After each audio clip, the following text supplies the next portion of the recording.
군 정보사 장교 출신 분으로부터 들어온 제보입니다. HID 707 오비 요원들이 러시아제 권총을 밀수하여 이재명 대표를 암살할 계획을 가지고 있다고 합니다.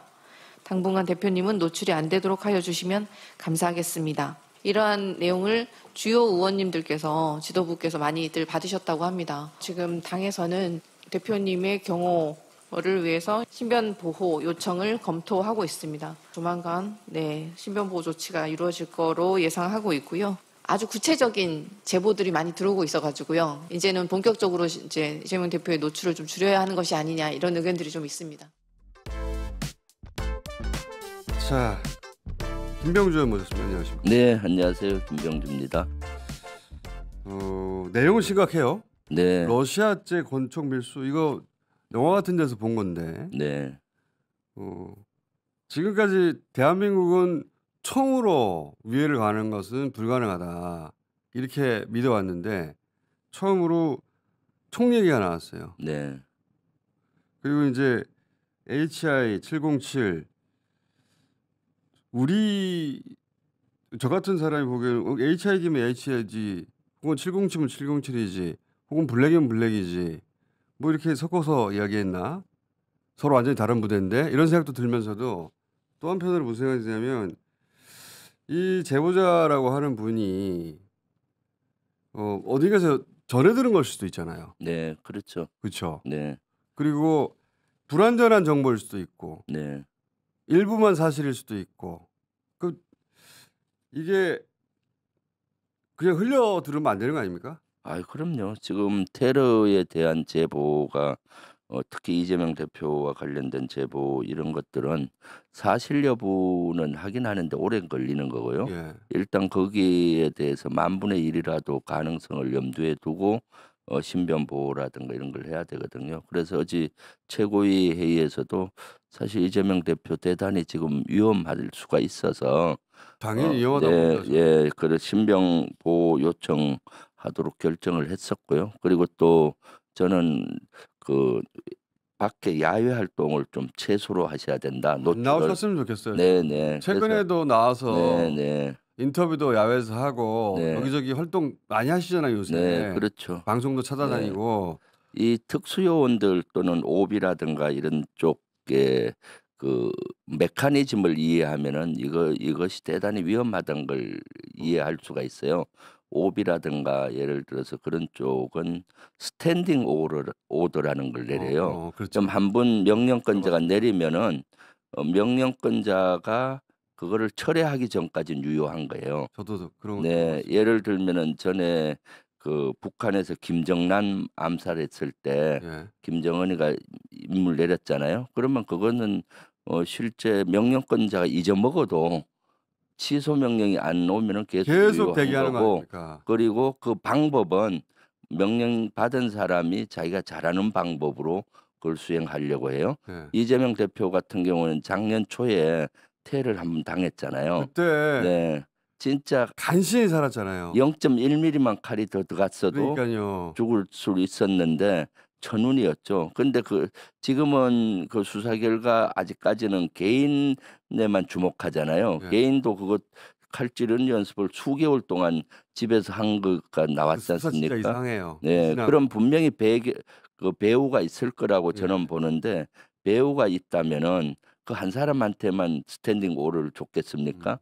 몇 명한테 줬을 수가 있잖아요. 스탠딩 근데 오더. 그런 것들이 유효한 것이고 12.3 비상계엄 때 오비들이라든가 노상원 뭐 HID 뭐 이런 실질적으로 이런 것들이 정황 증거들이 많이 있었지 않습니까? 정보사에 모였던 네. 그 블랙 그 HID를 네. 비롯해서 오비가 껴있던 그 멤버들 네. 30 몇 명. 네. 그 중에 3명은 선관위에서 그렇죠. 30명 데려오라는 임무가 확인됐지만 나머지 30명은 임무도 확인이 안 됐잖아요. 그리고 사실 정보사에 있는 30명에 대해서는 좀 노출이 됐는데 노출되지 않은 오비들 그렇죠. 제보들이 있었잖아요. 그때 그렇죠. 뭐 오비들을 통한 제보 중에 하나가 청주공항 뭐 맞아요. 사드기 블랙. 했는 그 불행 요원들 얘기 그런 것들은 나중에 본인들은 취소 명령이 안 와서 불안하다 했는데 나중에 저희 국방위나 여러 또 우리 민주당에서 계속 요구를 해서 한 팀은 나중에 돌아온 것 같은데 돌아온 것 같은데 나머지 두 팀이 더 있다고 그랬던 것 같은데. 나머지 그런 것들이 이제 노출된 거는 빙산의 일각이고 예. 노출되지 않고 스탠딩 오더를 받았을 수가 있잖아요. 예. 그리고 지금 뭐 노상원이나 이런 사람들이 구속되고 하다 보니까 그런 것들이 끊어질 수 있기 때문에 이런 거에 대해서는 최악의 경우를 대비해서 진짜로 유념해야 되고요. 저 마음에 네. 여전히 또 남아 있는 게 네, 대통령 안보실에서 네, HI 출신을 데려다가 그렇죠. 어느 누구도 정확하게 인물을 모르는 일을 시켰다. 그렇죠. 거기 거기도 HID가 있었잖아요. 네, TF를 구성을 했고 실제 신원식 안보실장이나 이런 사람도 그 제대로 보고를 안 받고 김태우 1차장을 거쳐서 저는 윤석열과 바로 다이렉트로 된다는 조직으로 보였는데 그때 이런 조직들 아직 밝혀지지 않는 조직들이 많기 때문에 여기에 대해서 많이 해야 되고요. 저도 저하고 박선원 의원도 사실은 요새 되게 위협을 느껴요.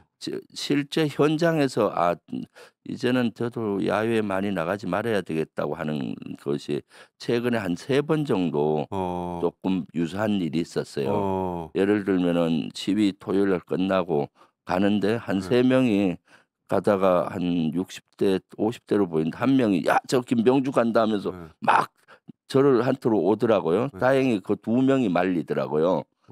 그리고 또 한 분은 지나가는데 한 사람이 김병주 하면서 콱 소리를 지르더라고요. 요원은 아닌 것 같아요. 그러니까 요원은 아닌데 예. 그만큼 적개심이 그렇죠. 그구들 간에 많다는 거였죠. 그렇죠. 예를 들어 지금까지 그런 적이 없었거든요. 예. 전철 탈 때도 제가 그런 걸 봉변을 한번 당했고요. 그런 사람들은 요원은 아닌데 그렇죠. 적개심이 그렇게 고조됐는데 지금은 윤석열도 나온 데다가 그러니까요. 그러니까 끌어올라가지고 네, 그 김병주 의원을 평상시에 봤으면 네.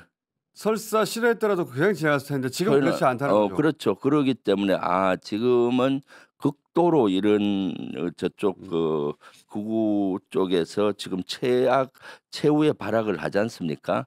윤석열 탄핵으로 갈 것 같으니까. 그래서 지금 이재명 대표를 비롯해서 사실 그때 명단에 있었던 사람들 예. 체포 명단 예. 김부전 공장장도 마찬 거기에는 저는 단순히 체포조만 운용된 것이 아니라 오비라든가 이런 어떤 조직에 스탠딩 오더가 내려갔을 수도 있어요. 그렇다면은 그것이 취소 명령이 안 내려가면 유효한 것이잖아요. 그렇죠. 예. 언제가 되었든 간에 네. 제거하라는 명령은 살아있는 것이고 그렇죠. 그 시기는 나중에 결정될 수 있고 그게 몇 개월 있다가 나올 수도 있고 네. 그러니까 살아있는 것이고 네. 그 우리가 명령권자가 누군지 모르는데 그 명령권자가 취소하기 전까지 계속 살아있는 것이죠. 그렇죠. 거긴 또 점조직으로 돼 있기 때문에 명령권자 한 명만 본인들을 특수요원들이나 오비들은 보기 때문에 빨리 탄핵 인용이 돼야 됩니다. 그렇죠. 탄핵이 빨리 돼야 이렇게 발효하는 이 체계 속에 일단 네. 모두를 그 권한을 다 뺏어버려야 돼요. 그리고 그렇죠. 나서 네. 그래서 이 지금 무슨 일입니까 이게? 대한민국이 의원님. 그동안은 치안이 얼마나 좋았습니까? 무법천지가 됐어요 지금. 네. 제가 연합사 부사령관 할 때도 미군들이 와서 첫 번째 하는 얘기가 한국은 너무 안전해서 좋다. 전 세계에서 가장 안전한 나라예요. 새벽 2시, 3시 이태원 나가도 안전한 나라. 그리고 제가 전 세계 배낭여행 많이 해봤잖아요. 네. 우리나라는 진짜 안전한 나라. 그러니까요. 네. 밤도 그렇고 낮도 그렇고. 근데 이 불안이 뭐 이게 저만 느끼는 게 아니거든요. 네. 전 국민이 불안을 윤석열 나오니까 더 불안해요. 그렇죠. 지금 뭐 너무 불안한 상황. 길거리 연쇄살인마들이 막 돌아다니는 것 같단 말이에요 지금. 네. 제가 아침에 엘리베이터를 탔는데 신문 나르시는 분으로 나중에 하긴 했는데 한 분은 북 눌러서 같이 타는데 겁나더라고요. 내려와서 보니까 신문 라이어 저 오토바이로 신문 배달하셔서 제가 안심했어요. 심리적 무법천지 같은 상황. 그러니까 예전에 같으면 같은 이웃에 뭐 모자를 푹 눌렀어도 인사하고 이러는데 지금 진짜로 왜 이렇게 무법천지 심리적으로 이미 무법천지처럼 느껴지는 맞아요. 거고요. 그리고 네. 그 법을 안 지키잖아 이자들이. 네. 법을 안 지키고 헌재가 위헌 판정 내도 최상목 임명 안 하잖아요 마흔이요. 그럼요. 네. 아, 그래서 여기도 좀 조심해야 될 것 같은데. 저희도 경호원들이 점점 줄어드는 게 아니라 예. 점점 늘어나고 그러니까 있어요. 아까 좀뭐 일개 분대나 있는 것 같은데 그러니까 점점 늘어나고 그 있어요. 경호 비용 다 어떻게 해요? 큰일 났어요, 진짜. 참. 자, 그리고 또 한 가지 보여드리기 전에 곽종근 전 사령관이 옥중에서 부하들을 선처한다는 탄원서를 썼어요. 네.